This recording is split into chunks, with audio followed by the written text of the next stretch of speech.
All right, well, yeah, let's get started sort of on the main content of the call. So yeah, I basically just wanted to go over more like theories behind everything that we've done in this course, just to make sure you guys know what to do going forward on your own. Like I said, you can still ask me questions anytime, but yeah, the goal of this course was like to give you that blueprint so that you guys can look after your own bodies after this.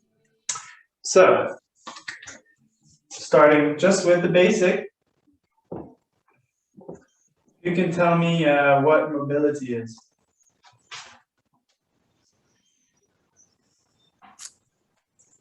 I'm going to make it simple. Flexibility with strength.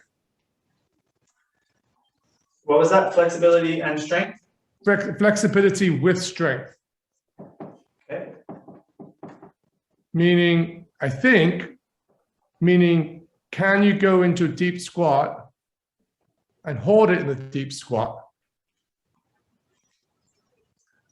That's really good. There's one thing missing there. Anyone can add it?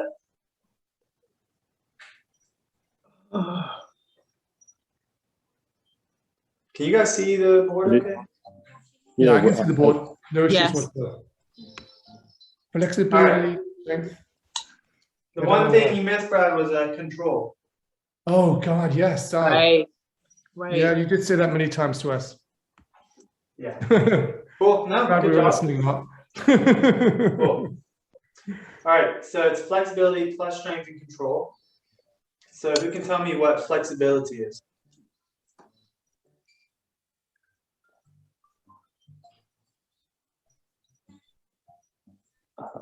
I can always open because I have no problem making a fool of myself. So someone else go before I put my foot in No, my mouth. I was thinking maybe having your body be fluid in movement.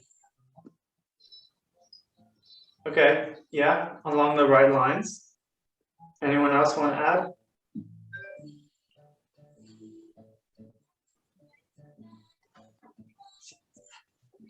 I didn't know this was a pop quiz.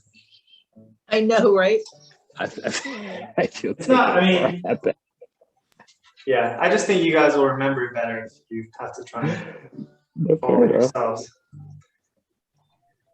So it's basically passive range of motion. Passive, yeah, passive range of motion. Yeah, passive, ROM.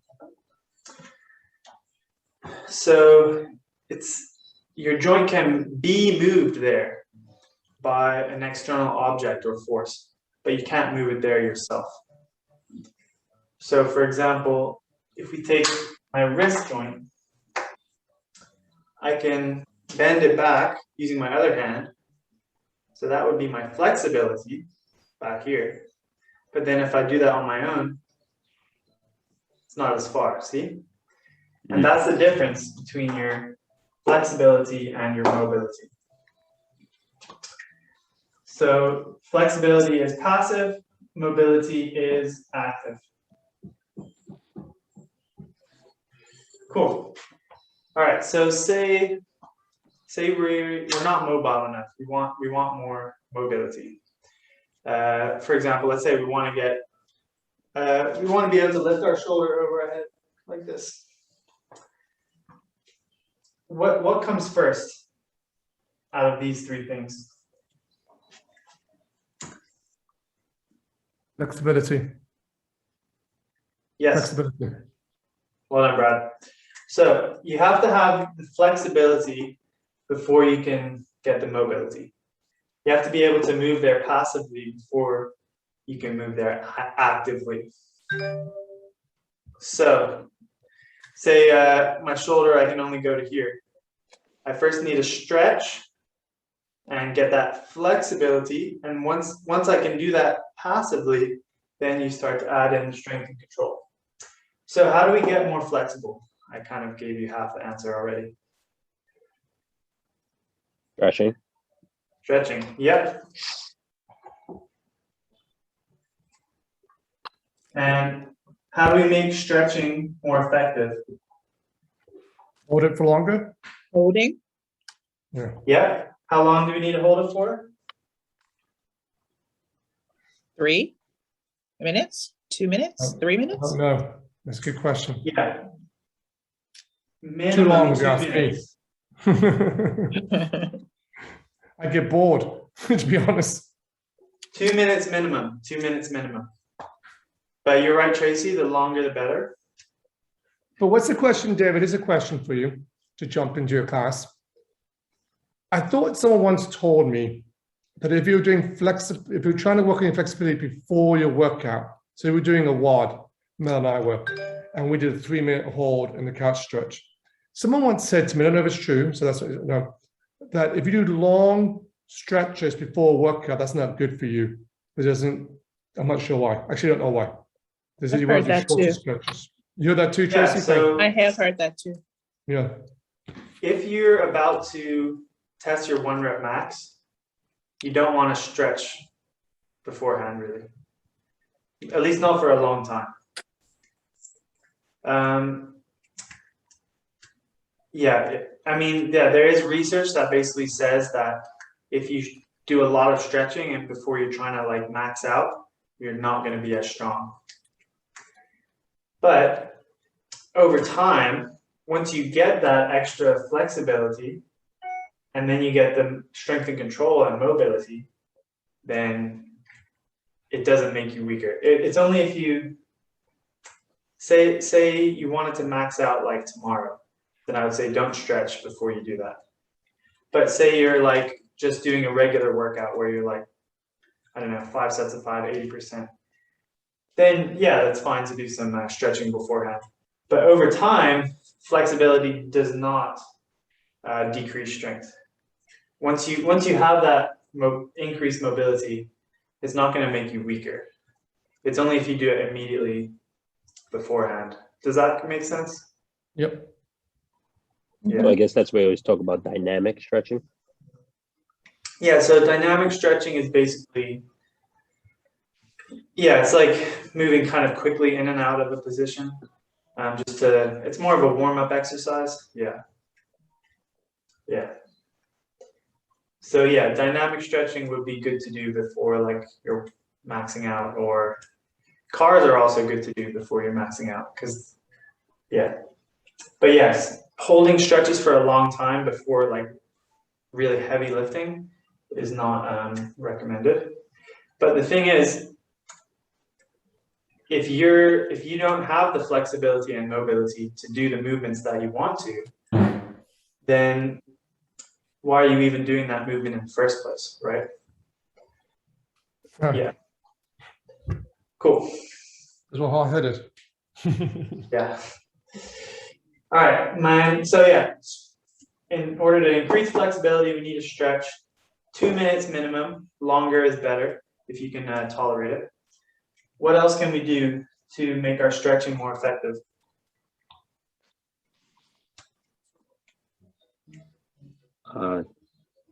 Do it all the time in our sessions.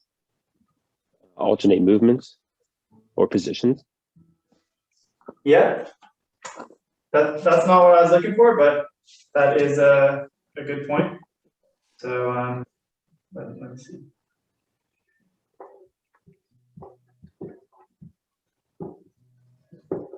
So I would say modify to the individual. So we're all tight in different angles, and we need to modify our stretches so that they work for us individually. But what I was looking for was pails and rails. Yeah, pails and rails. Feeling is tough. Yeah.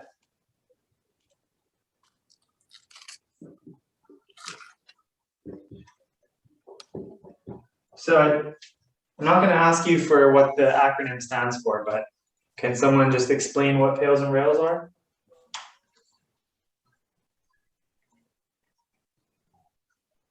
They just Hands up. hurt.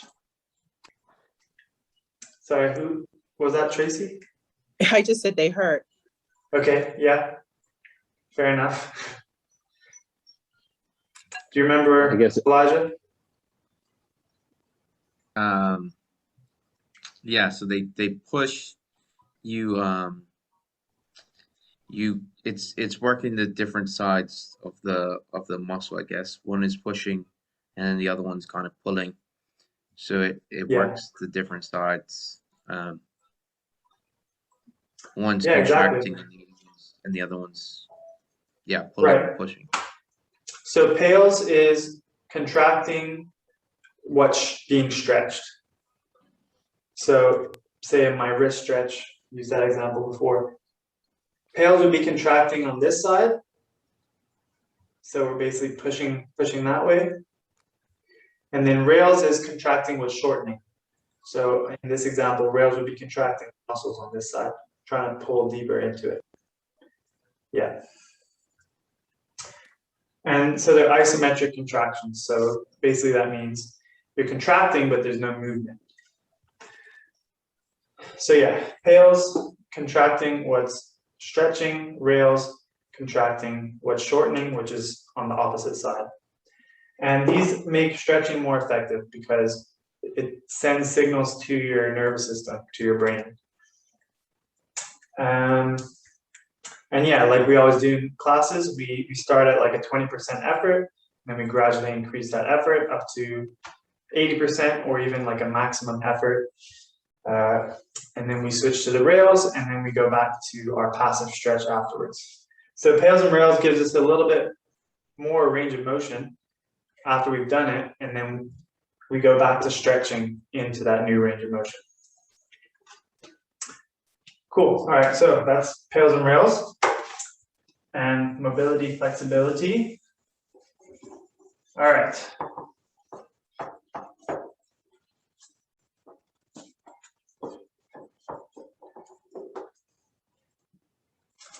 So my next question would be, how do we maintain mobility throughout our life? So how do we get to keep what we already have?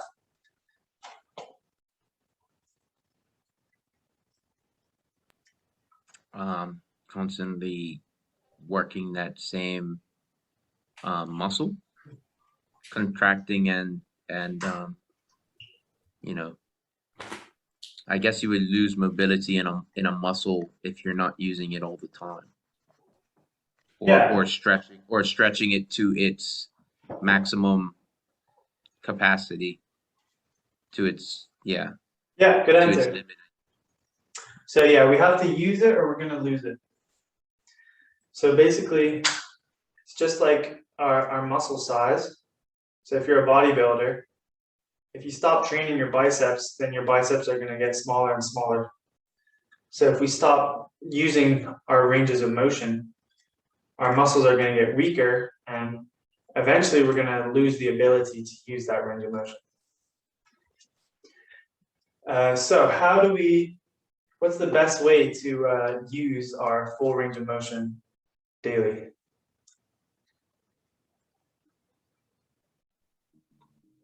Cars? Cars. Great job, Melvin. Finally. Nice. Yeah, so our cars. So controlled articular rotations. You don't really need to know that, but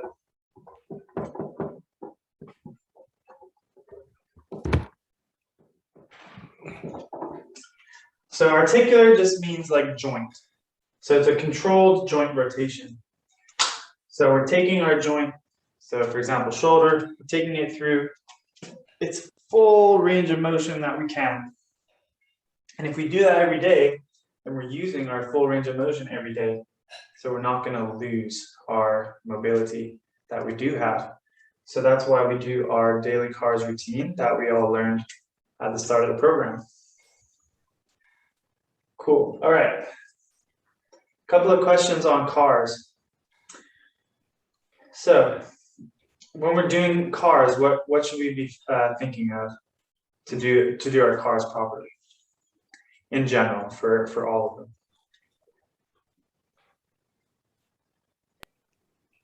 Keep all the muscles around the car still, and try to move that, use that one movement. All right. Yes. Good answer. Yes. So you want to only move the joint that you're doing your cars for. So if I'm doing my shoulder cars, I only want my shoulder to be moving. So I don't want to be like moving my spine and like bending my elbow and yeah. Or like if I'm doing my neck ones, I don't want to be like leaning over and like shrugging my shoulders. We want them to be independent. Cool. Because we want each joint to be doing its job. We don't want the spine to be doing the job of the shoulder or the lower back to be doing the job of the hip.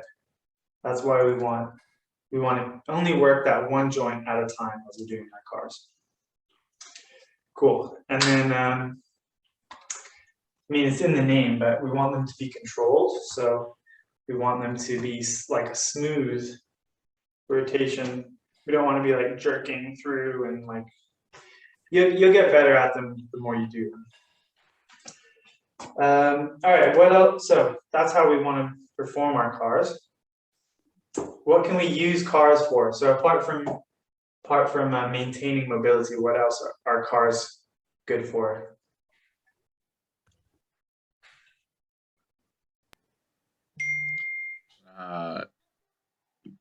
Probably good for joints as well. Yeah. Keeping your joints healthy and not stiff, I guess. I don't know Yeah, if that's good part of answer. mobility, Yeah. probably. Yeah. So yeah, that's a bit similar to use it or lose it, but you're actually right in that. So in our joints, we have fluid called synovial fluid, and that there's actually no blood supply to the joint. So nutrients actually have to like diffuse in and diffuse out. And when you move your joint, you're actually like moving that fluid, and then more nutrients can then move in. So yeah. So another answer would be assessment. So cars are great to assess our mobility. So yeah, if you're doing your shoulder cars and then you notice like you can't look up, you're like, okay, I'm probably tight in this direction, so maybe I should start stretching that. Or same thing with the spine. You're doing your spine cars and then you're like, ooh, that's like really tight right there. Maybe I need to start stretching that area. Or like doing your hip cars. You're like trying to do the internal rotation and you're like, oh man, I can't do that. That's like an indication that you need to work on that. So yeah, cars are great for assessing as well. Cool. Okay.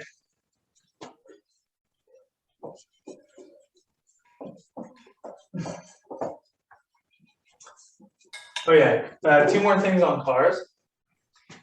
What can we do if we notice that another joint is trying to compensate during our cars? So say, for example, we're doing our shoulder cars and we notice that our spine keeps moving. What can we do to try and work on that? Brace yourself up against the wall or something. Yeah. Hold yourself so it stops moving. Yeah. So basically, you can block the movement of the other joints. I won't write that down. But yeah, so basically, yeah, block out the movement of other joints. So for example, yeah, like you said, when you're doing your shoulder cars, you can block your spine so that it can't move. Or say when you're doing, let's say your neck or your spine cars, so these ones, and let's say you keep moving your neck, you can hold something under your chin, and that's going to prevent your neck from moving as you do your spine cars. And whenever you use like a prop, that's called a level 2 cars. Yeah.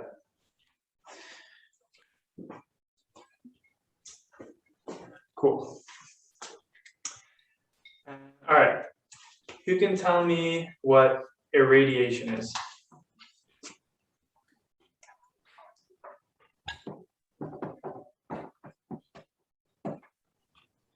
I can, but you tell me to do it all the time. I think it means create tension in your body when you're doing the movement, so the tension helps you do the movement. That makes sense. Yeah. Am I right? That's exactly it. That's exactly it. Sure, So, Delma. So creating tension throughout the body.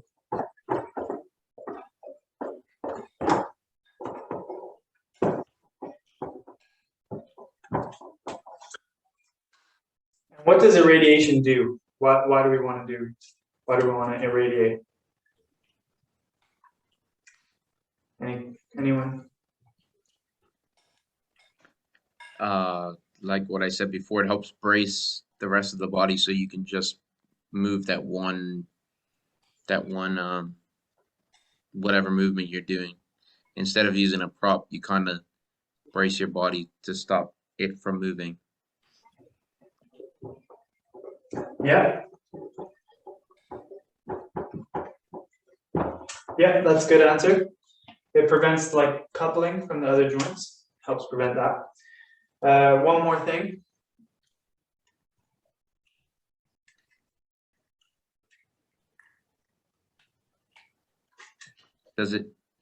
Does it make it into more of a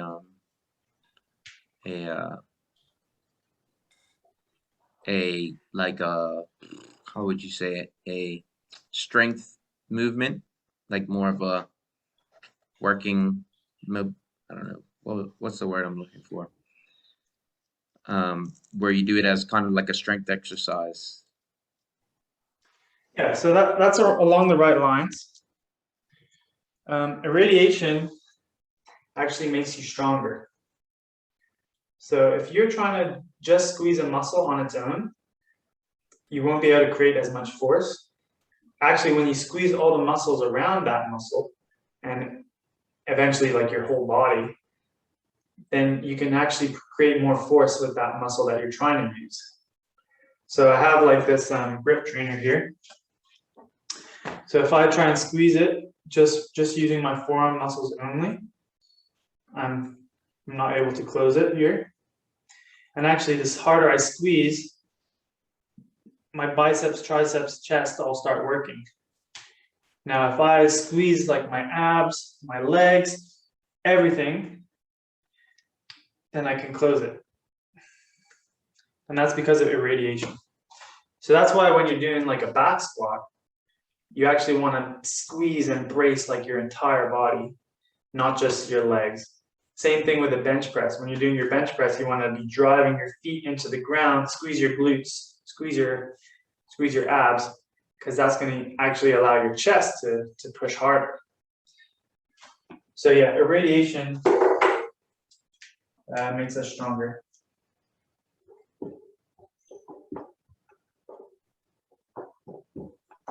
So that helps with our mobility training, but it also just helps in all of our training in general when we're trying to lift heavy. Cool. All right, so we've done cars, we've done the definition of mobility, we've done flexibility with pails and rails.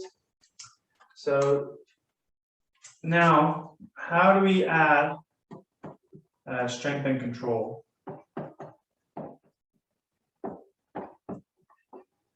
So once we have that passive range of motion, how do we then make it active? What exercises can we do?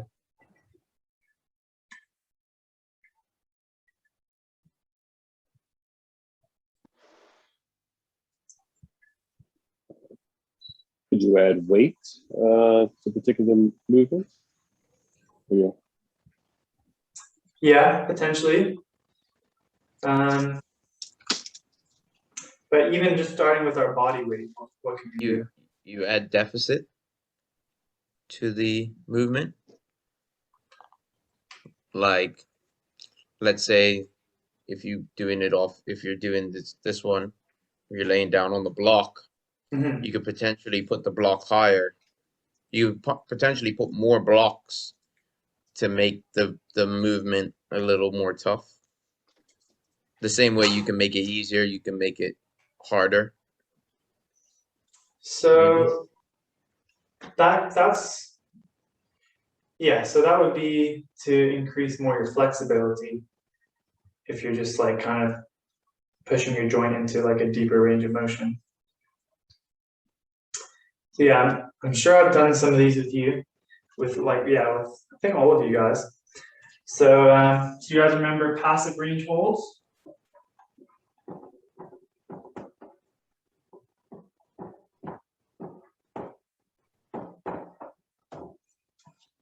So like you take that joint to its passive range and then you try to hold it there.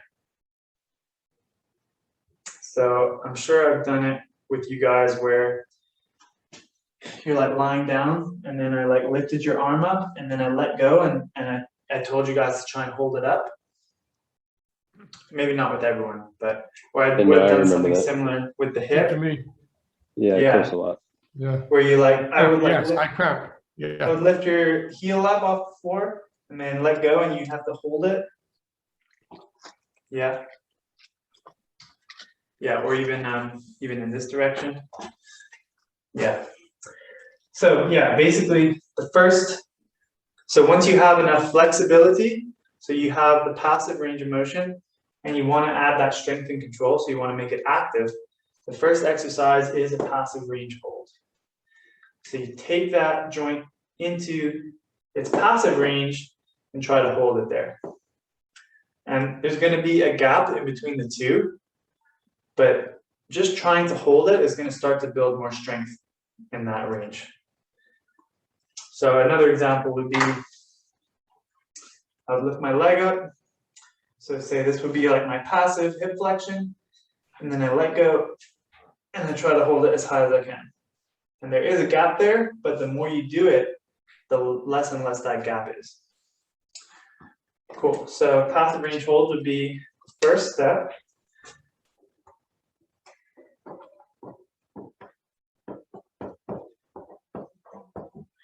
Once we're getting good at passive range holds and we can hold that range of motion that we need, we then want to start some lift offs. So that would be going right to your end range, or like really close to your end range, and then trying to move further into it and then back down. So for example, that one where you guys, yeah, the same one where you're lying on your stomach with your arm out, and I told you to like lift off the block and then back down. Yeah, I've done that with some of you. Or yeah, similarly with the hips, where you might have been in like external rotation and you're trying to like lift your foot off the floor and back down like that. So these are a little bit harder than the passive range holds. So once you get good at those, you can progress to that. Then we have hovers. And we have end range rotations.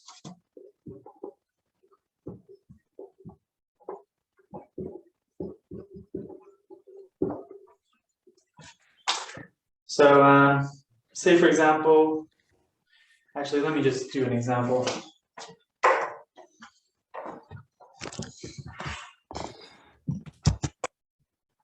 So I was trying to work on my shoulder flexion. A hover would be placing an object here, and then I would have to lift up, hover over, and then go to the other side. And again, you want to make it really difficult. So like, you want to be working right at your end range limit. And then an end range rotation would just be lifting up and then making very small circles. So now we're adding in more and more control into our end ranges of our joints.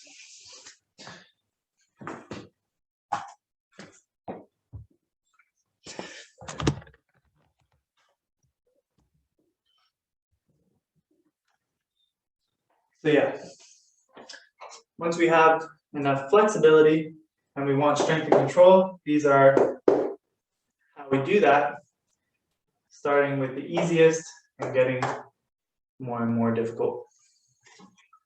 Cool. All right, just a couple more topics to cover. And yeah, all of this stuff, guys, is in the weekly lectures that I would send out for the first 4 weeks.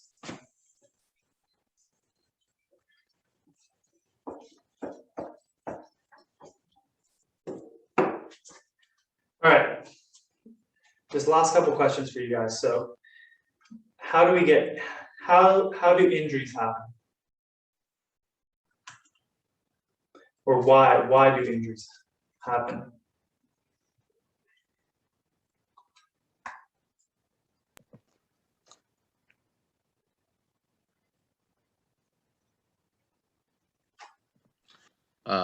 Too much strain on a muscle, I guess. Okay. Yeah. Overworking a muscle. Yeah, that's pretty much it. It's when a force is greater than our muscle, or so it doesn't have to be muscles, but muscle, bone, tendon, ligament. When the force is greater than the capacity of that tissue. Yeah, that's it. Simply, if the force is greater than what our body can handle, we're going to get injured. Now, can anyone give me like 2 kind of types of injuries?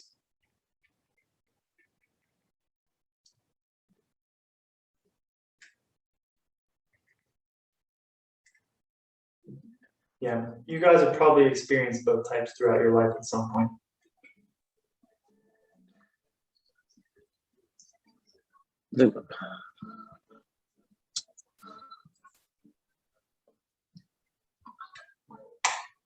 Doesn't have to be, you don't have to give me the names, just like kind of an idea of like different types of injuries.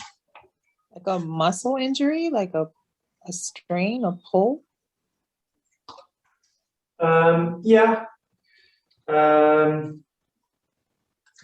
Good answer. I would say, I guess what I'm looking more for is like 2 ways that would lead to injury. So like, yeah. Maybe not warming up. That could definitely lead to injury. Or going extra hard too soon. Yeah. So these are all really good examples. Melvin, did you have something to say? Yeah, I'm trying to think if I'm thinking just for myself, like low mobility in particular movements, and going too heavy, and which results in poor form. Would lead to injury. Cool. All right. Yeah. Good examples again. Yeah. So you guys are on the right track, but basically we've got acute injuries or chronic injuries. Oh God. Damn it, David. Huh? What? We're Yeah. nowhere near that. No, but you were giving examples. Yeah. Yeah.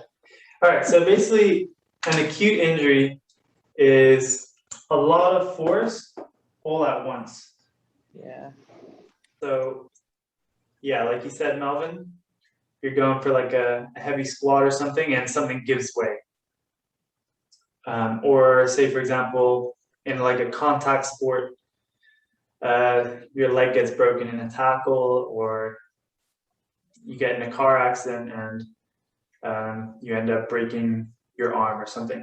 Basically, like it's a lot of force all at once. That's an acute injury.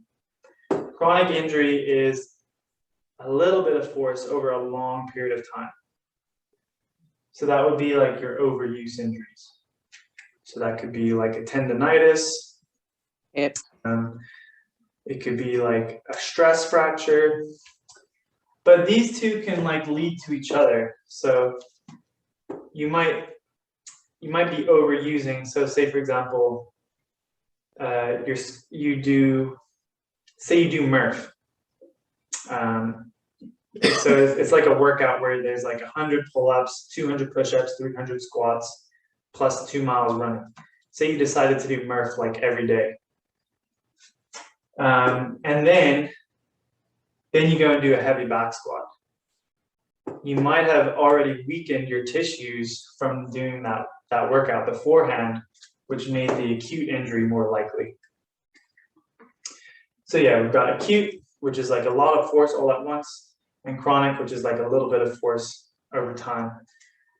And in both instances, our force is greater than our body's capacity to handle it. That leads to injury. So going back to sort of what you were saying, Melvin,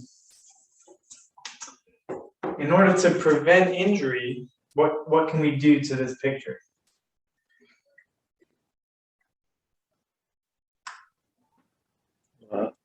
To prevent is one, know your body and do the appropriate movements with the correct form. Yeah. Yep. So we can make sure that we don't put too much force into a range of motion where we're not ready for it. Yep. Which would go back to what you were saying, which is like your good form, making sure we lift with good form. How else can we prevent injury? Or why does mobility help prevent injury? It's much harder to go into a range of motion that you're not used to being in, or you're strong in more than you're strong in a more wider range of mobility, so it's less of a gap to get into that red zone, I guess what you would call it. I don't know, that end zone. Yeah, It's exactly. further away. So mobility increases the amount of force that we can handle. So if the better our range of motion is, the more strength and control we have in bigger and bigger ranges of motion, the more force we can handle, and therefore the less likely we're going to get injured. Does that make sense, everyone? It does, but isn't there a fine line? This is a question I'm going through, and you've heard me say this, between us going to better mobility, a better range of movements. But when we go into that range of movements, because we're not used to that, so for me, the depth of a squat, the extra inch, the extra 2 inches, the extra 3 inches, we're now weak in that position. So we might get into the position better, but be friggin' weak as hell in that position. So getting out of it's even harder. So how do we know that magic of getting in a better position with the weight we thought we could do, but you can't do that weight because you're going deeper, and because you go deeper, you're weaker in that position because you're not used to having that weight in that position because you were so bad before. Sorry. Yeah, that's a great point. So when we first acquire these new ranges of motion, we're going to be weaker there. So we need to make sure that the force is lower than our capacity. But over time, we're going to build that strength up. So, for example, like if I only squatted this low, I could maybe lift 400, 500 pounds. But if I try to do a squat to full depth, I can only lift, say, 300, for example. So we have to make sure that we are training like just below our capacity, because once we overdo it, that's when that injury can happen. So when we increase that range of motion, especially so like say we've gotten more flexible, but we don't have the strength and control yet, we do have to be careful and lower the weight and then build it back up in that new range of motion. Yeah, because you can go ash to the grass in a squat. If you don't have the strength to push it back up from the bottom of a squat, then you're way too heavy for your strength. It's not exactly a range of motion. It's both of them combined, which is what makes the lift, right? In Yeah, terms of so that's it. Mobility is flexibility plus strength and control. So the flexibility on its own, while it is helpful, it's not enough. So that's why just doing yoga or just doing ROMWOD, yes, you're going to get more flexible, but you're not going to get stronger. So you still have a higher chance of getting injured. Does that make sense, guys? Yeah, that makes sense. Cool, cool. And even doing pails and rails starts to add more strength into those ranges because you're starting to make those contractions. And like you guys say, you guys are sore after your mobility training, right? Because, yeah, it's just mobility training is the exact same as strength training. It's just in your end range of motion rather than your mid range of motion. It's all the same. It's all the same concepts. Progressive overload. You have to lift a little bit more over time, and you're going to get that muscle soreness. But you're just training in your end range rather than your mid range. And so, guys, just to quickly mention, going back to injuries. So that's what happens when force is greater than capacity. What's great about mobility training is that it increases our capacity. So we can do more things without the chances of and lower our chances of getting injured. What a lot of, I say, old school doctors, old school physiotherapists would say, they're not trying to increase your capacity, they're just trying to lower the force that you're doing things with. So they'll say, if you have knee pain, they're just going to tell you, all right, well, just stop squatting for the rest of your life because you're going to hurt your knees. Well, actually, if you increase your mobility, then your knees are going to be able to handle more force, and then you can go back to squatting. Or they might tell you, oh, you need to always lift with a straight back. So every time you pick something up, you need to keep your back straight, and you need to lift with the legs. Is that really realistic? Are we going to, for the rest of our life, never bend our spine ever? So what's great about mobility training is we actually train our spine to have the capacity to bend and flex so that when we do bend over to pick something up and we round our back, it's not going to get injured.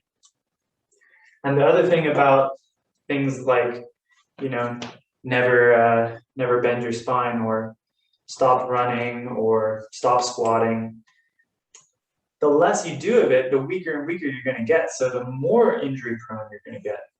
So it's going to get to a point where like even the tiniest movement can lead to an injury because you haven't used it, so you've lost it, so now you don't have that capacity anymore. Does that make sense, guys? Yeah, that makes a lot of sense. Yep. Awesome, thanks. All right, well, yeah, that's pretty much all I had to cover for the night. Yeah, I mean, I just wanted to make sure you guys had a better understanding of everything towards the end of the course. So yeah, did you guys have any questions on anything I covered or anything else?